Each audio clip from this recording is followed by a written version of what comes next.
कम से कम एक बात तो तय है कि कम से कम राहुल गांधी चाहते हैं कि हरियाणा में पार्टी को संगठन मिल जाए, कुर्सी पर डिजर्विंग बैठना चाहिए ताकि पार्टी का वो हश्र ना हो जो 2024 में सजी सजाई प्लेट इन्होंने मुद्दी मार दी और वो छीन लेगी भाजपा, जो छीन लेगी नहीं, छीना नहीं, दे दी तस्तरी में डाल के दे दी, ले जाओ। या फिर ये कहीं अंग्रेजी में कहावत है, लल बिफोर द स्टॉर्म, यानी कि तूफान से आने की पहले की शांति है। अदरवाइज ये नेता इतने शांत रहने वाले नहीं है। सीरियसनेस दिख रही है राहुल गांधी की। तो जो संगठन निकल करके आएगा, क्या वह भूपेंद्र सिंह हुड्डा, कैप्टन अजय सिंह यादव, कुमारी शैलजा, रणदीप सुरजेवाला, इनकी छाया से मुक्त होगा? ये हो ही नहीं सकता कांग्रेस पार्टी में कि जो कोई भी संगठन आएगा उसमें छाप ना हो। बिना छाप वाले व्यक्ति को मैं ये कह रहा हूँ डोरी से झाकड़ने भी नहीं देंगे। आपको याद है जब अशोक तंवर ने थोड़ी सी बगावत ज्यादा की तो दिल्ली में उनके साथ क्या हुआ, घायल हुए। तो ये लठेत है जी साहब। बात ये है, प्यार से मानो ठीक है, नहीं तो लट उठा लो। तो जो ऑलरेडी एस्टेब्लिश्ड लोग हैं वो चाहते हैं कि उन्हीं के प्यादे कुर्सी पर बैठे और जो वो नोटिंग लिख करके दें वही वो ऐसा कैसा पैरेट की तरह वो आगे लागू कर दें या कह दें। लेकिन उदय भांजी की समस्या क्या है? समस्या ये है कि वो हुड्डा साहब के तोते हैं, जैसा हुड्डा साहब कहते हैं वैसे वैसे बोलते हैं। तो इसीलिए जो नुकसान हुआ ना वो यही हुआ। तो हुड्डा साहब की छाप जरूर होगी, मेजोरिटी में होगी, चाहे वो तीसरी बार कांग्रेस पार्टी हरियाणा में हारी हो, लेकिन अभी भी वोट बैंक के नाम पर हुड्डा साहब के अलावा कांग्रेस हाई कमांड के पास कोई दूसरा नेता है ही नहीं। तो वो अच्छी तरह समझते हैं भाई बीजेपी पावर में है और इनसे बना लो बढ़िया, अपने काम करवा लो, छोरे लगवा लो, ट्रांसफर करवा लो। हालांकि बीजेपी करती नहीं है काम, ये भी सच है। हरियाणा में भी यही है कि centralised CM via Manohar Lal, जो मतलब मनोहर लाल जी कंट्रोल करते हैं, नायब सैनी जी उस कुर्सी पे बैठे हुए हैं, वो किसी और को पावर देना नहीं चाहते। उनकी अब ताकत बीजेपी के हाथ में है, वाल्मीकि जी के हाथ में नहीं है। क्योंकि अभी जितनी भी मीटिंग वाल्मीकि जी ने ली, उन्हीं के पार्टी के मेयर उन्हीं के लिए एम्बैरेसमेंट कर रहे हैं, उन्हीं को सुना रहे हैं, उन्हीं की पार्षद उन्हीं की चलने नहीं दे रहे हैं। तो अभी समझिए ना कि ताकत जो है रोहतक में पूर्व मंत्री, पूर्व विधायक मनीष ग्रोवर के हाथ में, और बीजेपी मतलब पूरी चौधर चला रहे हैं, ग्रोवर जी चला रहे हैं। मेयर बेशक नाम के वाल्मीकि जी हो, लेकिन ग्रोवर जो चीज लिख रहे हैं, जो चीज कह रहे हैं, जो चीज डायरेक्शन दे रहे हैं अधिकारियों को, काम उन्हीं के हिसाब से हो रहा है। मेरी अपने समझ ये है कि अभी हुड्डा साहब पे जब तक डिपेंडेंसी है तब तक उन्हीं की छाप रहेगी, चाहे वो गीता बुक्कल को बनाए, चाहे रघुवीर खाद्यान को बनाए, लेकिन होगा वो बंदा है जो हुड्डा साहब चाहेंगे।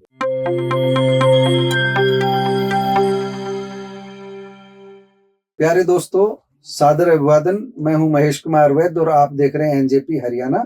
दोस्तों, हमारे साथ मौजूद हैं सत सिंह जी, जाने माने पत्रकार हैं और इनसे हम हरियाणा की विशेष परिस्थितियां जो अब इस समय बनती जा रही कांग्रेस की राजनीति को लेकर के, उनको लेकर के इनसे हम बात करने वाले हैं। और रोहतक बेस है तो इनसे रोहतक की राजनीति के बारे में भी जानेंगे और हरियाणा में जो कांग्रेस का जो संगठन बनाने की एक्सरसाइज चल रही है, संगठन सृजन अभियान, इसका क्या परिणाम निकलने वाला है, इनका अनुमान जानेंगे और उसके बाद में जो परिस्थितियां बनने वाली है उनको लेकर के बातचीत करेंगे। सत सिंह जी, एनजेपी हरियाणा परिवार में आपका स्वागत है, आपने समय दिया। Thank you sir. तो सत सिंह जी, सबसे पहले हम ये जानना चाहेंगे कि हरियाणा में इन दिनों हर जिले में कांग्रेस का संगठन खड़ा करने की एक्सरसाइज चल रही है। 11 साल हो गए सुनते सुनते कि कांग्रेस का संगठन जल्दी बनने वाला है, जल्दी बनने वाला है। और हम भी कई बार, आप भी दिखा चुके हैं कि अब जल्दी घोषणा हो जाएगी, इस बार ये एक्सरसाइज हो रही है। क्या इस बार जल्दी का मतलब जल्दी होगा, कांग्रेस का संगठन हरियाणा को मिलेगा?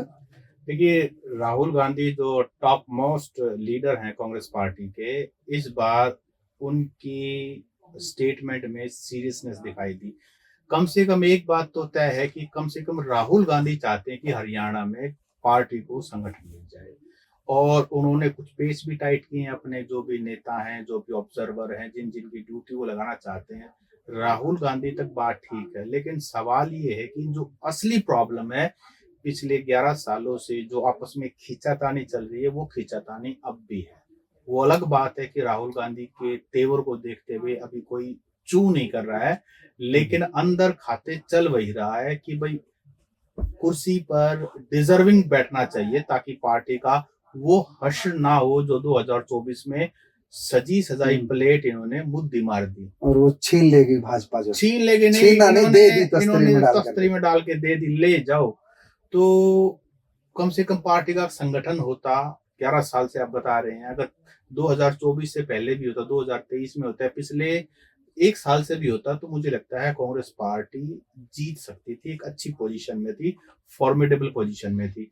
अब सवाल ये है कि ना तो जो टॉप लीडर हैं हरियाणा के, उनकी जो टग ऑफ वार है वो बंद हुई है, वो ऐसी ही चल रही है, कम से कम सुनाई दिखाई नहीं दे रही है, लेकिन अंदर अंदर तूफान चल रहा है।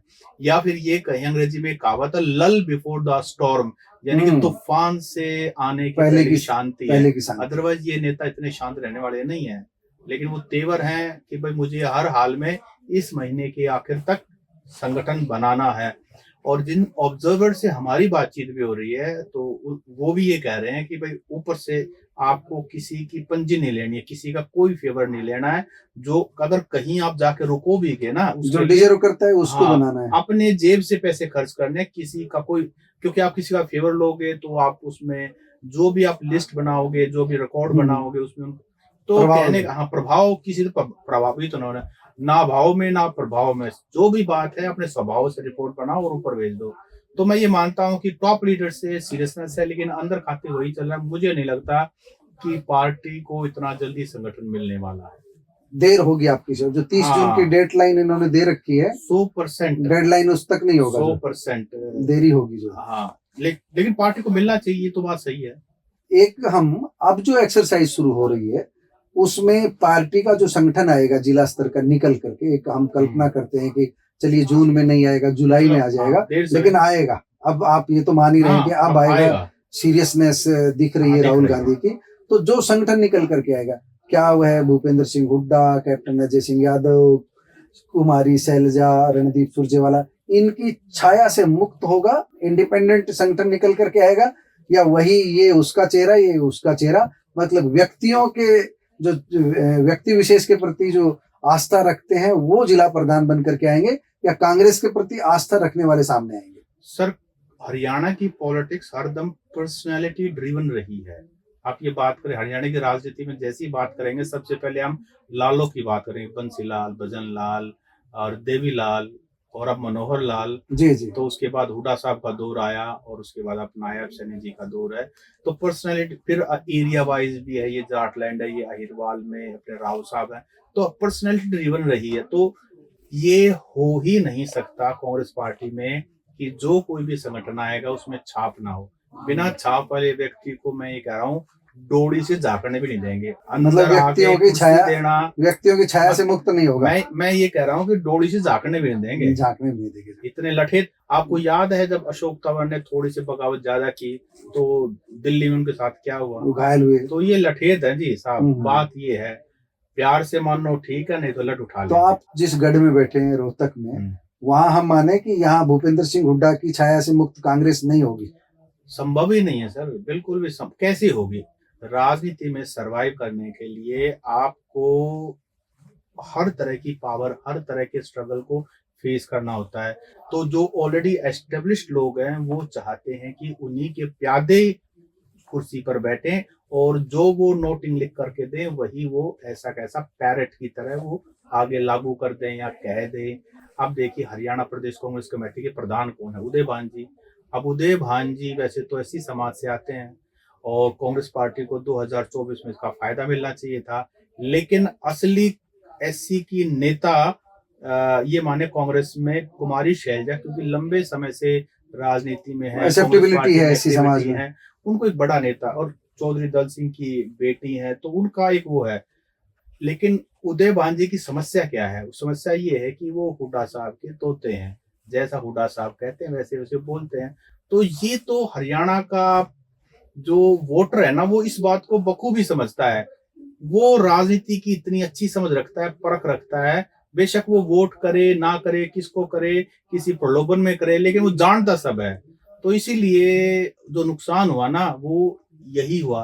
तो हुड्डा साहब की छाप जरूर होगी, मेजोरिटी में होगी, चाहे वो तीसरी बार कांग्रेस पार्टी हरियाणा में हारी हो, लेकिन अभी भी वोट बैंक के नाम पर हुड्डा साहब के अलावा कांग्रेस हाई कमांड के पास कोई दूसरा नेता है ही नहीं। हम एक चीज पर तो विचार कर सकते हैं, जैसे कि दूसरे जिलों में हम देखते हैं एक ग्रुप पाएगा, ये कैप्टन का ग्रुप है, ये एंटी कैप्टन का ग्रुप है, हुड्डा का समर्थक मिलेगा। ऐसे ही क्या रोहतक में भूपेंद्र सिंह हुड्डा के एंटी कोई भी कांग्रेसी चेहरा ऐसा नहीं है मजबूत कि उसके कुछ लोगों को एडजस्ट संगठन में किया जाए और कांग्रेस में एक तरफा ना रहे, वन वे ट्रैफिक न रहे, दूसरे चेहरे भी हमको इस बार नजर आ जाए? सर यहाँ ना मैं बताऊं, रोहतक में समस्या एंटी हुड्डा की नहीं है। एक्चुअली क्या है कि नेताओं की आपस में है कि हुड्डा साहब की गुड बुक्स में मेरा नाम ऊपर है, तेरा नीचे, तेरा दूसरे पे, तीसरे पे।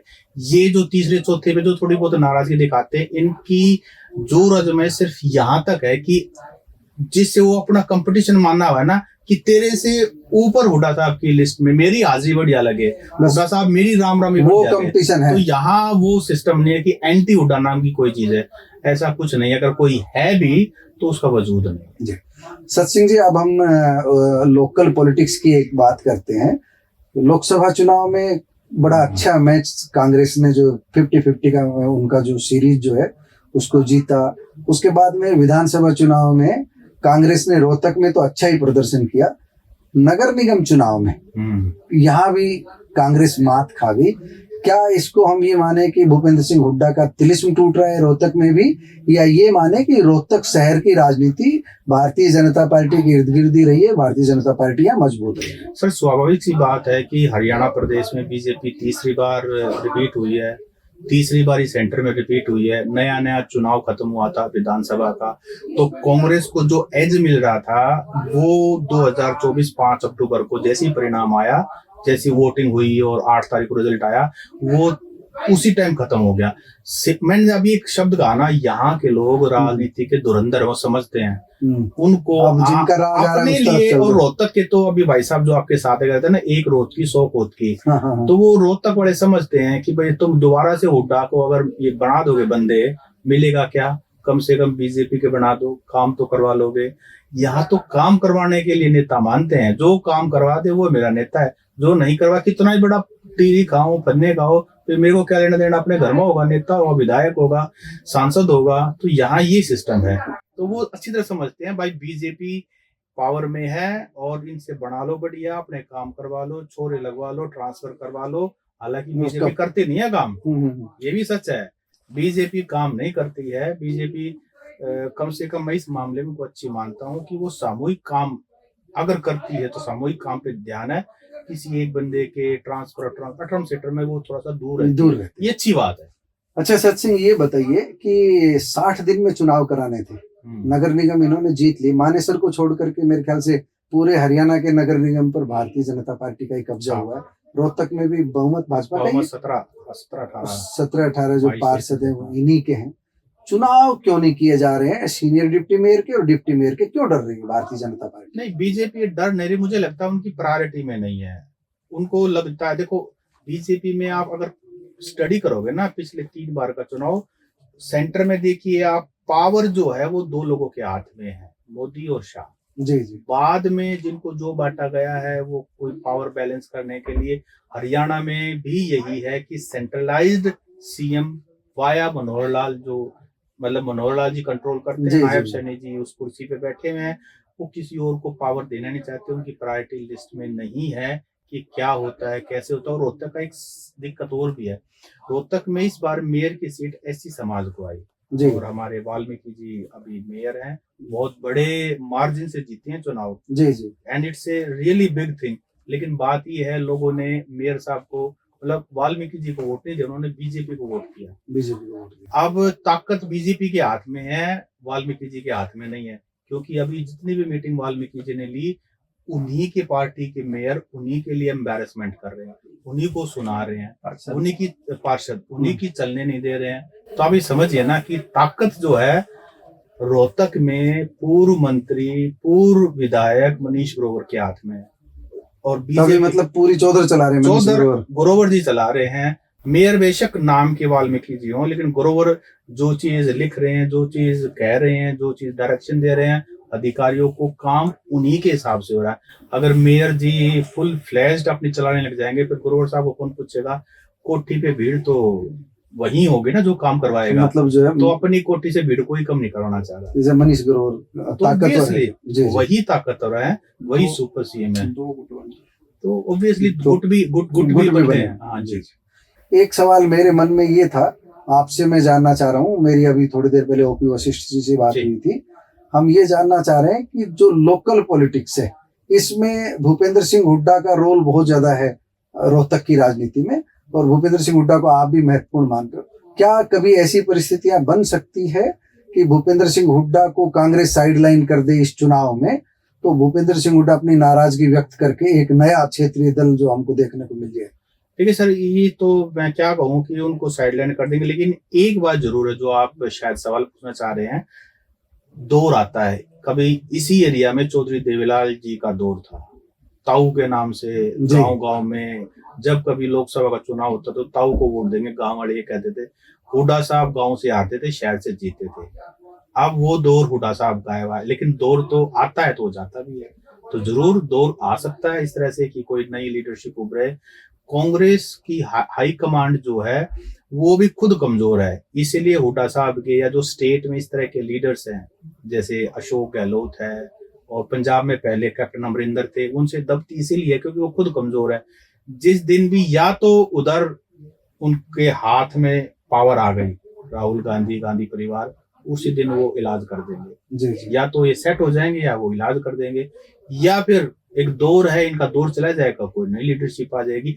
लेकिन सवाल ये सर, अभी कोई विकल्प दिखाई नहीं दे रहा हुड्डा साहब का। तो विकल्प दिखाई नहीं दे रहा, तो आप जो अभी अध्यक्ष बनना है कांग्रेस में, जैसा कि संभावना है, चाहे उदयभान को रिपीट करे, लेकिन मुहर लगनी है कि ये अध्यक्ष रहेंगे और विधायक दल का नेता बनना है, लगातार देरी हो रही है।